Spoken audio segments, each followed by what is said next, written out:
Joining me live in the studio is the independent MP, member for Wentworth, Allegra Spender. Thanks for your time. A few moving pieces today. The Greens moved a motion in the Senate calling for sanctions on Benjamin Netanyahu and other figures in the Israeli government.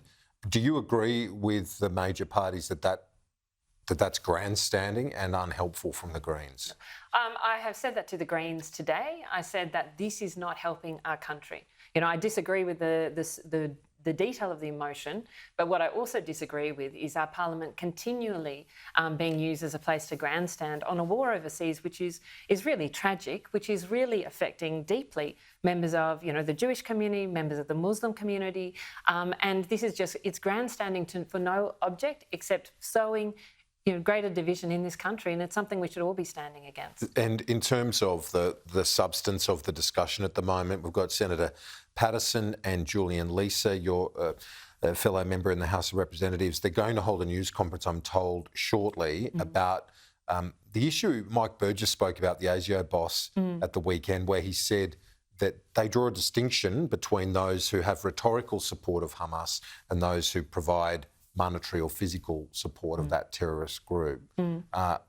Again, this is a question without notice because that news conference we've just been told about it. But do you have any views, concerns about people being granted visas with any level of support for Hamas? Look, I'm actually writing to Mike Burgess myself on this issue because, I listened to what he said on the weekend, and I know, my community, there's a great deal of concern about, supporters of Hamas, and and any sort of incitement to violence and bringing impact on social cohesion here in this country. We are all deeply concerned, I think, by what people are going through overseas, but we also need to make sure that we are, keeping ourselves and our community safe. And so I'm seeking further clarification and seeking understanding, how those visa applications are currently being managed as well. Because obviously security has to be look, security is a huge issue. The main priority. It's a top priority for our Australians and so absolute priority for me and my community. The other issue that you've been focusing on this week, I saw your question on the CFMEU. What's your assessment of where the government's at on this? Do you think that they should be allowed to get these administrators in, or should there be a quick Senate committee looking at it? Look, I want the administrators to go in really quickly. If there's going to be a Senate inquiry, then it's got to be a short one, because I think it's really important that we start action on the CFMEU right now, and it's clear that the Fair Work process would just not be fast enough. But the point I made yesterday, and the point I'm continuing to make to the government on this, is that just appointing an administrator is not enough. We have had 3 royal commissions in this topic. We have had decades of problems of criminality in this area, and it's got to stop. And it's time to get a robust body that does have support of the unions, of industry, and of government that can oversee this industry into the future. And should it be a body that has more than just industrial powers? That there should be an ability to pursue criminal charges as well. You look at these reports we've seen recently, and they are hugely concerning, as you've argued in recent days. There needs to be a criminal capacity as well to be able to prosecute those sorts of activities. Yeah, look, I think that we do need the police to be on the front foot here.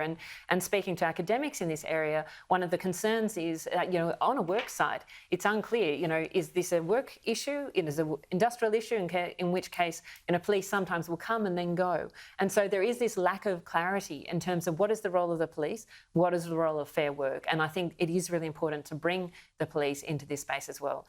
But I will be also putting forward an amendment on the bill on that administrator bill, because I want to make sure that if the administrator is appointing new people into the CFMEU, that these are just and proper people to serve, in a union, because we have had some people in the unions who, frankly, would not meet any sort of test in terms of the right sort of characters to be leading a union. I know Wentworth, there's a perception of that seat, your seat, being one of the wealthiest areas, but there are a lot of your constituents I know who are struggling with mortgages too, like many other Australians, and the challenge of cost of living. Yeah. You've got the wages number out today, slightly above expectations for the year.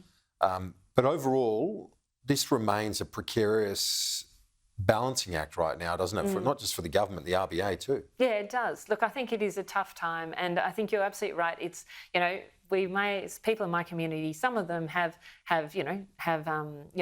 have bought bigger houses, but frankly, they've got very big mortgages. I also have 45% of my community are renters, and we know that that's a really big part of the community who is hurting right now. So I think people are on tenterhooks right now on those RBA decisions.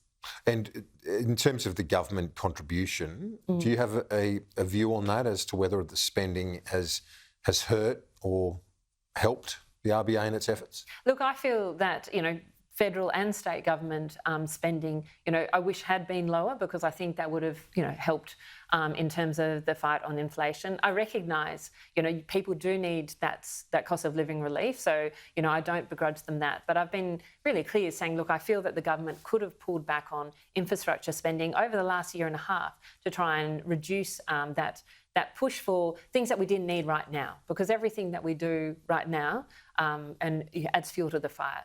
The other side is obviously there's demand, but there's also supply. Because if you can improve the productivity of our businesses, it actually is less pressure on inflation. And so again, this is another area where I feel the government should go further in terms of trying to boost productivity in our businesses. Allegra Spender, thanks as always. Appreciate it. Appreciate it. Thanks, Kieran.